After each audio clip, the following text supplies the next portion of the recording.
Hello everyone, welcome to the channel.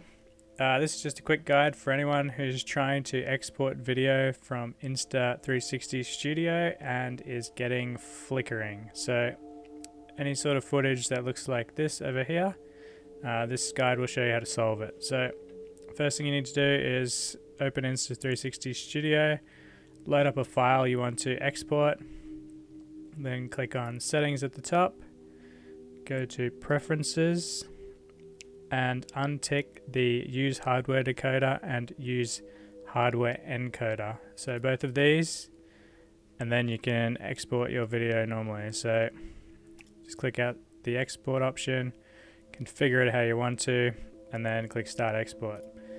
And that will solve the problem.